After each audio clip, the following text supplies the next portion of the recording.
Breaking Gulf News. Dubai, Saudi Arabia, a leading foe of President Bashar Al Assad, demanded his ally Russia end its raids on Syria, saying the strikes had caused civilian casualties while failing to target the hardline Daesh militants Moscow says it opposes.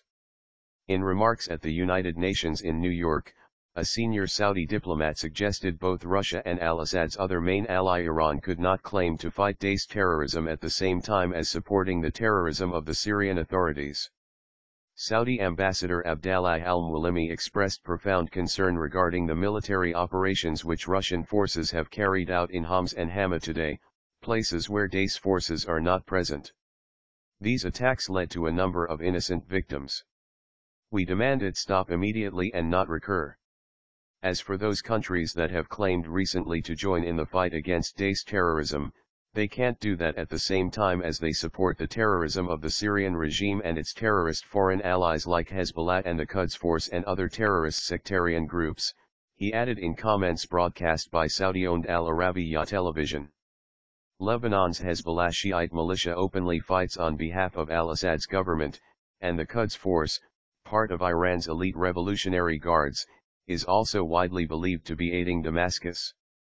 Russia on Wednesday launched its first air strikes in Syria since the country's civil war began in 2011, giving an hour's notice to the United States, which has led a coalition of Western allies and regional states flying missions for a year.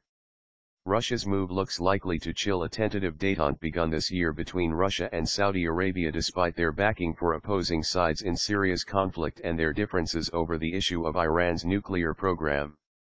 In June, the atmosphere appeared to improve when Deputy Crown Prince Mohammed bin Salman led a delegation of Saudi officials to Moscow and signed military and energy agreements. The trip raised speculation about closer ties between the two countries. But that prospect now appears in question. In an interview with Al Hayat newspaper published on Thursday, Saudi Foreign Minister Adel Al-Jubair said the two countries had many common interests on which to develop ties, but he noted continuing lack of agreement on Syria. I visited Russia, as did other Gulf officials. You know of the positive atmosphere that prevailed 2 months ago, Al-Jubair was quoted as saying. But all of a sudden Russia stepped up its military role in Syria and announced its political position backing al-Assad. Riyadh is still smarting over a Russian-Chinese veto in February 2012 of a UN security resolution drafted by the Saudis and backed by the West that al-Assad should step down. It remains unclear whether Gulf Arab states would want the Syrian rebels they fund to engage Russian forces in battle, a prospect that would further upset the regional balance of power. The solution in Syria does not depend on Russia, Al-Jubair told Al-Hayat. The principle is, firstly, that there is no role for Bashar al-Assad in Syria's future. The second principle is to maintain the civil and military institutions in Syria in order to avoid chaos.